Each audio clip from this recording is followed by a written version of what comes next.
Saludos a todos, soy David, vuestro profesor de Conocer Madrid, del centro de las Californias.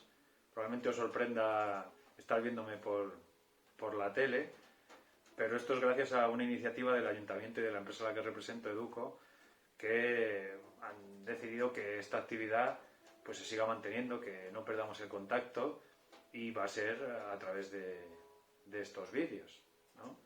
Espero que lo disfrutéis, no va a ser lo mismo, no van a ser nuestros paseos por Madrid, pero igualmente voy a intentar que aprendáis unas pequeñas píldoras sobre la historia de nuestra ciudad. Lo que vamos a hacer, o la manera en la que vamos a hacer estos vídeos, es un poco intentando seguir el contenido que yo tenía ya previsto, un poco estas clases, incluso las clases que ya teníamos un poco acordadas para el mes pasado, los lugares de emplazamiento. Obviamente esto van a ser unas pequeñas píldoras sobre algunas de las muchas cosas que hubiéramos visto si hubiéramos podido disfrutar de los paseos, pero bueno, no es poca cosa de todas maneras. No sé si os acordáis que habíamos quedado en la plaza de Isabel II, la plaza que conocemos habitualmente con el nombre de Ópera, ¿no? Su nombre en realidad es Plaza de Isabel II y allí tiene una estatua de esta reina con una cinturita de avispa, muy lejos de lo que realmente llegó a ser su cintura, aunque bueno, ya de Isabel II sabéis un montón de cosas, hemos hablado mucho de ella, ¿no? Y lo que quiero es un poco contaros la historia del lugar, porque en una sola plaza, en un espacio relativamente pequeño, pues da para mucho, ¿no? Para contar muchas cosas, ¿no? Podríamos remontarnos a la historia anterior al poblamiento de Madrid, y allí, antes de que los seres humanos vinieran a habitar por la zona, pues lo que nos encontraríamos sería una enorme depresión. Una enorme depresión que se generó, pues, mediante la erosión por el agua, ¿no? Si os dais cuenta, de la calle Arenal hacia la derecha, hacia calle Mayor, son todo cuestas, unas cuestas considerablemente empinadas, y desde la propia Plaza de Isabel II o Plaza de Ópera hasta subir a Gran Vía, pues también nos encontraríamos unas cuestas muy pronunciadas, es decir, la forma de una cuenca fluvial, ¿no? Y esa cuenca fluvial venía a parar precisamente a esta plaza, que hacía las veces de sumidero, ¿no? Parte del agua que corría por los torrentes se filtraba en el subsuelo y otra parte de este agua seguía más abajo en dirección a la calle Leganitos y iba a parar a lo que hoy es la Plaza de España. Bueno, cuando los musulmanes, ya sabéis, ¿no? Madrid, fundación musulmana, cuando los musulmanes pueblan el cerro donde ahora tenemos la iglesia de, bueno, la Catedral de la Almudena, a esa zona, a esa depresión, le pusieron un nombre, que es el Nadú. Y cuando los cristianos vinieron, bueno, echaron a los musulmanes de Madrid, a aquella zona le pusieron un prefijo Val, ¿no? Que ya sabéis que hace alusión al valle, y se llamó Valnadú, a la puerta que estaba justo enfrente del valle de Nadú. Esto os sonará, ¿verdad? De todo aquella cuenca fluvial, digamos que había un río, bueno, no un río, ¿no? Un arroyo, que era el que venía a recoger el agua de los torrentes a su izquierda y derecha, ¿no? Este río, por llamarlo de alguna manera, insisto, transcurría literalmente por lo que hoy llamamos la calle Arenal, y de hecho el nombre de la calle Arenal le viene, como podéis recordar, porque de esto ya creo que hablamos un poquito, pues de que en las estaciones secas desaparecía el torrente y lo que quedaba era el lecho del río, y ese lecho del río tenía arena, y de ahí el nombre de la calle Arenal. Tenéis que pensar que esta calle Arenal, tal y como la conocéis, es relativamente reciente. Bueno, ya sabéis, cuando yo hablo de reciente, hablo pues 150 años, ¿no? A la vuelta de la esquina. Y es que en época de Isabel II se elevó considerablemente el nivel de la calle para, digamos que suavizar una pendiente. La calle Arenal tradicionalmente había sido una cuesta abajo bastante pronunciada, ¿no? Y de hecho, para que os hagáis una idea de cuál era el desnivel que había desde Sol hasta la plaza de Isabel II, que es de lo que estamos hablando, si miraseis por la calle de la Escalinata, ahí donde está ese restaurante tan famoso donde ponen el pulpo, pues veríais el verdadero nivel de la calle, ¿no? Bueno, es un poco en cuanto a la orografía, ¿no? De la zona, y al entorno, ¿no? En relación a la plaza, pues deciros que históricamente ha sido importante, ¿no? Se menciona en las crónicas y es importante porque en ese entorno existía una de las fuentes más importantes de toda la ciudad de Madrid. Probablemente junto con la fuente que teníamos en la Puerta del Sol, la fuente que existía en aquella plaza que muchos llamaban la Plaza del Socavón, estaban las fuentes de los Caños del Peral. ¿No? Hay un resto arqueológico de estas fuentes, ¿no? Si habéis salido alguna vez, que me imagino que sí, del metro en la salida de Ópera, probablemente habéis pasado delante de una estructura de piedra que está ahí abajo, en el subsuelo, ¿no? Acristalada, y es una fuente.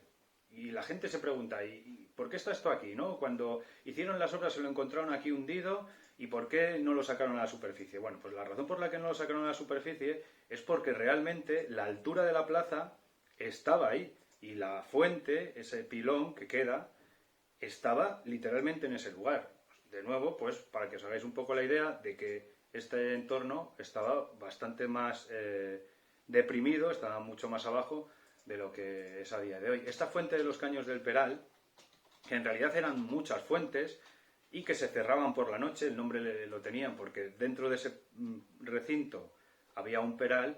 Ya os digo que fue fundamental para la distribución de agua en Madrid, ¿no? En esa época en la que no había agua corriente, pues en ese lugar quedaban los aguadores a primera hora cuando estaba amaneciendo y desde ahí se distribuía a través de estos cántaros que se subían a las casas el agua, ¿no?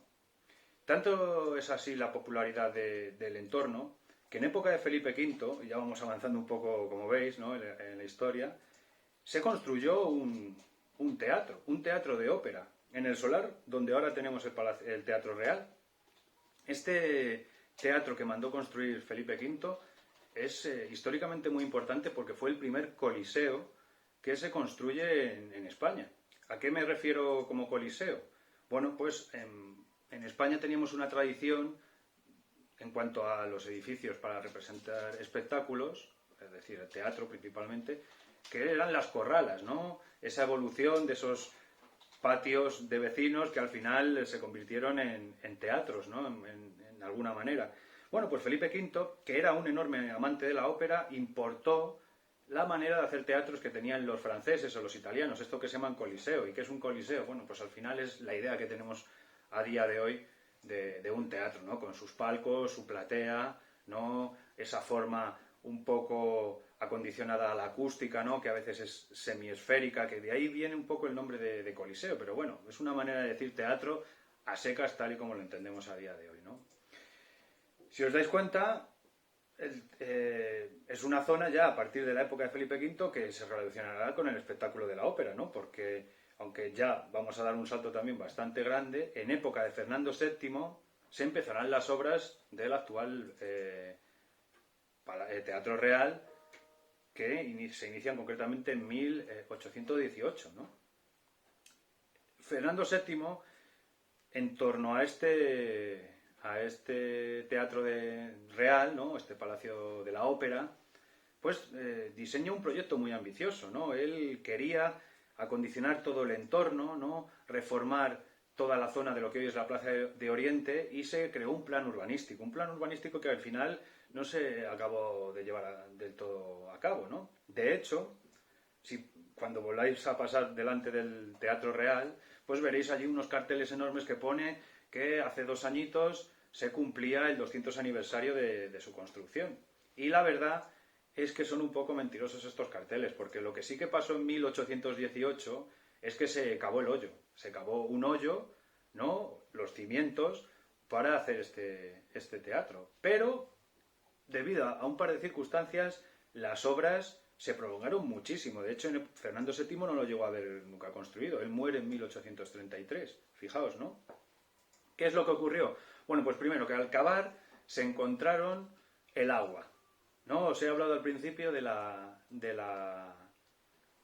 cuenca fluvial, ¿no? Ese agua que emanaba por los torrentes, ¿no? Que en algún caso se sumía y iba al subsuelo y en otro caso iba en dirección a la calle Leganitos, ¿no? Pues al cavar se encontraron allí una laguna y esto, desde el punto de vista de ingeniería, era un problema.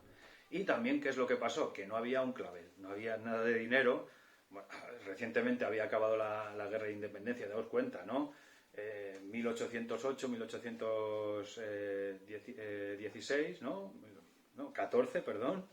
Y luego Fernando VII, ya sabéis que viene en 1817. Bueno, pues dinero no había y allí se queda un socavón enorme, pero durante décadas y décadas. Es más, no será hasta prácticamente 1850 que se inaugure el teatro, ¿no? El Teatro Real. Precisamente el día del cumpleaños de Isabel II y estrenándose allí una ópera de Donizetti, que era la preferida de la reina, ¿no? Bueno, recordad que la laguna no ha desaparecido, esto ya lo hablamos en su momento y sabéis que históricamente el Teatro Real se ha cerrado infinidad de veces por reformas, ¿no? Pues todas estas reformas vienen de que en el subsuelo sus cimientos se sostienen literalmente sobre el agua y el edificio tiende a hundirse y seguirá haciéndolo en décadas venideras. Esperemos que tarden mucho en volver a cerrarlo, pero es inevitable. A ver si con un poquito de suerte, pues nosotros no tenemos que verlo, pero que sepáis que volverá a pasar. Siguiendo un poco con el tema de los edificios dedicados a los espectáculos, pues en la misma plaza tendremos uno de los cines históricos de Madrid, el Real Cinema, ¿no? Este Real Cinema, para mí, tiene un especial significado porque en ese cine es donde se estrenó en España la Guerra de las Galaxias. Y yo, pues la verdad es que soy muy, muy de esto de la Guerra de las Galaxias, lo que llaman ahora los modernos Star Wars, ¿no? En cuanto al cine, deciros que el arquitecto es Teodoro Anasagasti. Teodoro Anasagasti es uno de los grandes arquitectos del estilo racionalista en Madrid. Ya sé que no sois muy fans del estilo racionalista, ya hemos visto bastantes cosas, ¿no? No es el modernismo, no es el eclecticismo, ya sabéis, estos edificios muy geométricos, muy desnudos, ¿no? Y de hecho, el Real Cinema hacia el exterior, que ahora lo están reformando porque creo que van a poner un centro comercial, pues es bastante árido, bastante tosco, ¿no? Es curioso porque esta tosquedad que tiene al exterior contrastaba muchísimo con lo que había en el interior en el momento en el que se fue a inaugurar, en torno a 1912, si no recuerdo mal. Por dentro era lujo puro, ¿no? Todo lo que tenía de adusto y de escueto en su exterior era lo inverso en su interior. Los empresarios que construyeron aquel cine se inspiraron en Broadway de Nueva York y no repararon en gastos ni dejaron detalle sin observar. Tanto era el lujo del cine que cuando se estrena, ¿no?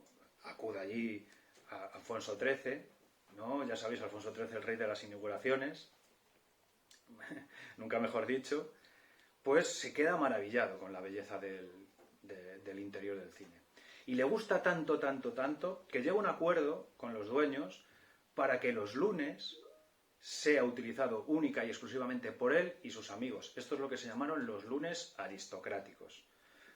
Bueno, como podéis imaginar, esto no le sentó muy bien a mucha gente, ¿no? Más allá de eso, pues bueno, pues es un detalle sobre el entorno, ¿no? Y bueno, en relación a la plaza, pues ya no nos queda mucho más que contar, ¿no? Simplemente quizá mencionar que en su momento la plaza que hoy se llama Plaza de Isabel II se llamó Plaza del General Prim, precisamente a partir de 1868 cuando es expulsada Isabel II, ¿no? ¿Y quién expulsa a Isabel II? Pues el General Prim. Bueno, pues un poco unas pildoritas, como os he dicho al principio, unos detalles.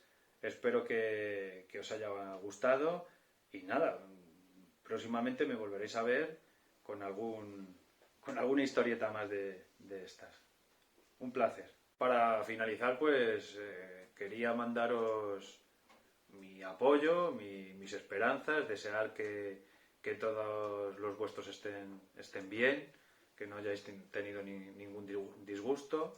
Pensar que en casa no se está tan mal, además en días como hoy que está lloviendo, incluso ayer nevó, pues al calorcito pues está fenomenal. Nada, mis ánimos, mis pensamientos están con todos vosotros. La verdad es que me acuerdo mucho. Y nada, os emplazo a seguir viendo estos vídeos. Espero que os haya gustado.